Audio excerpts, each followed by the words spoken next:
And yeah, I'm happy. I mean, after the summer break, and especially after Zandvoort, you know, when you're over 100 points behind, you realize like, well, there is no championship fight anymore, and here I am. We're still in it, which I think is nice.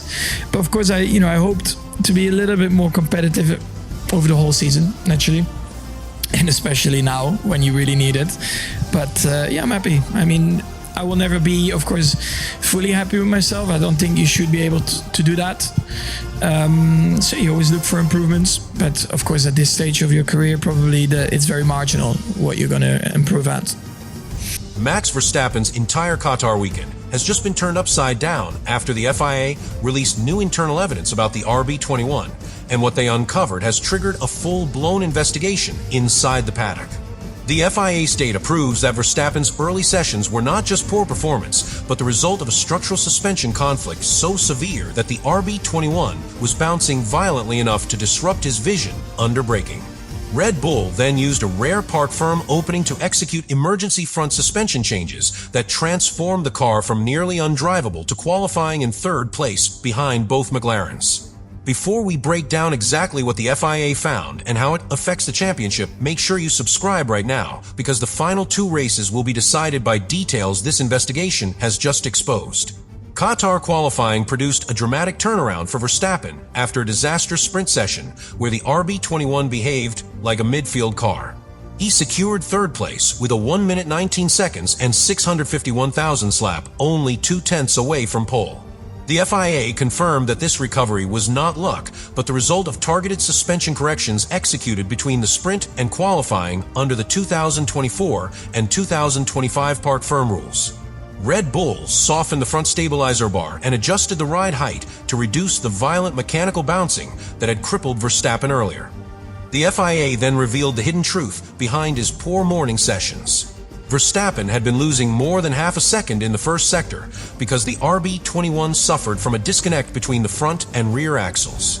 Helmut Marko admitted the team ran an overly aggressive front end to compensate for understeer, but this stiff configuration sent the chassis into uncontrolled hopping whenever he touched curbs. Verstappen described it on the radio as the car bouncing like a kangaroo. The FIA structural analysis later confirmed that these oscillations made it impossible for him to apply clean traction. Saturday evening became the turning point. Thanks to the park firm reopening procedure, Red Bull executed changes that stabilized the aerodynamic platform and prevented the chassis from striking the track surface. This sacrifice of pure downforce gave Verstappen predictability for the first time all weekend.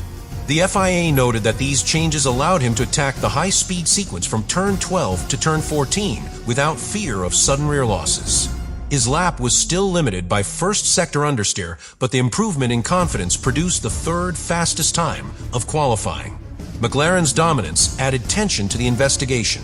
Piastri secured pole after a perfect final lap, while Norris threw away his provisional pole by running wide in turn 2. That mistake forces Norris to start on the dirty side of the grid, while Piastri and Verstappen line up on the clean racing line. The FIA highlighted that this grid order significantly increases the chances that Verstappen can challenge both McLaren drivers into turn 1, setting up a volatile first lap with championship implications. The World Championship status heightens the magnitude of the FIA's findings. Norris leads with 396 points, while Piastri holds 374, and Verstappen follows closely with 371.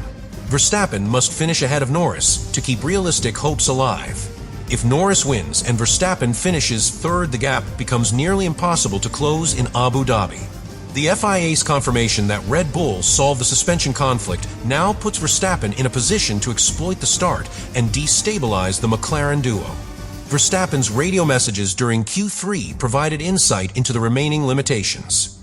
He warned that the bouncing persisted in the first sector and that visibility remained difficult under braking into turn 1. But he also said the car was finally drivable. This shift in tone marked the psychological transformation Red Bull needed.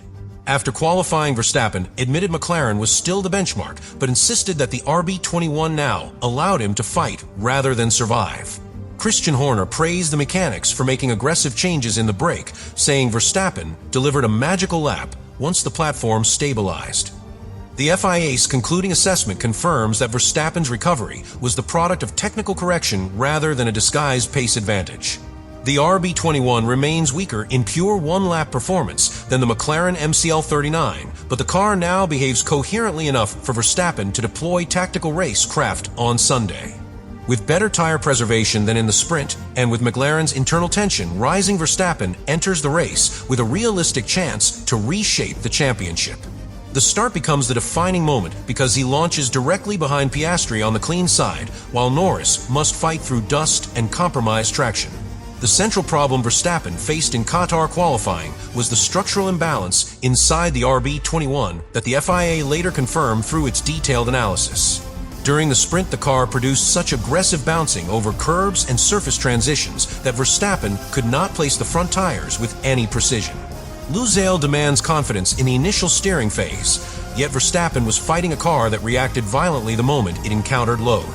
This instability did not allow him to commit to the high-speed corners, and the very first sector of the lap exposed how much performance he was losing before the car even reached its aerodynamic peak.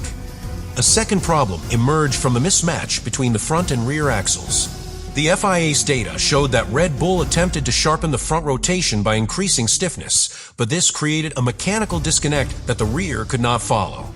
The result was a seesaw motion that threw the chassis out of balance. Verstappen described it as bouncing like a kangaroo, which reflects how the vertical oscillation overwhelmed both mechanical and aerodynamic stability.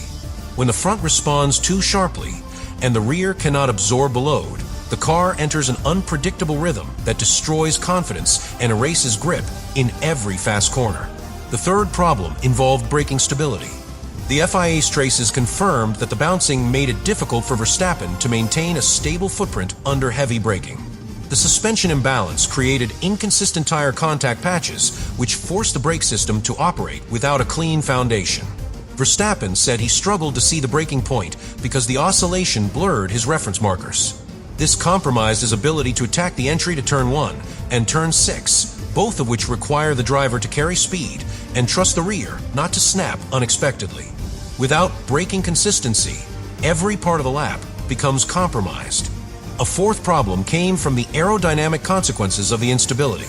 The FIA's aerodynamic data revealed that the RB21 was losing downforce at moments where the car should have been at its most stable. The bouncing caused the airflow to detach from the floor repeatedly, especially through the high-speed sequence from Turn 12 onward. Verstappen therefore faced not only mechanical instability, but also an inconsistent aerodynamic platform. A Formula One car cannot generate competitive pace when the floor is repeatedly losing load, and this instability forced him to drive with exaggerated corrections rather than shaping a clean line. The fifth problem was tire preparation. Because the chassis oscillated so aggressively, the tires heated unevenly and too slowly. This left Verstappen starting his push laps with incomplete mechanical grip, especially on the front left, which is critical for the long radius corners at Lusail. The FIA data later showed that the tire surface temperatures varied across the contact patch, meaning the car entered the lap in a compromised state before any of the high-speed work began. When tire temperatures do not stabilize uniformly, the lap becomes fragmented and the driver cannot build rhythm across the sectors. A sixth problem was strategic rather than mechanical. Verstappen arrived at qualifying knowing that both McLaren drivers were ahead of him in the championship. Every mistake, snap, or instability carried more weight because a poor result could reduce his title chances to mathematical formality. This pressure amplified the effect of the RB21's instability. Verstappen had to protect every lap, preserve the car, and avoid running wide, even though the machinery beneath him responded unpredictably. When a world championship is at stake, these moments of instability become more damaging because the margin for error disappears. The final problem was the direct comparison with McLaren. While Verstappen was fighting a car that punished every steering input, Piastri and Norris worked with machines that delivered immediate stability and consistent aerodynamic load. McLaren activated their tires faster and maintained balance throughout the lap, allowing both drivers to commit fully. Verstappen faced the opposite scenario.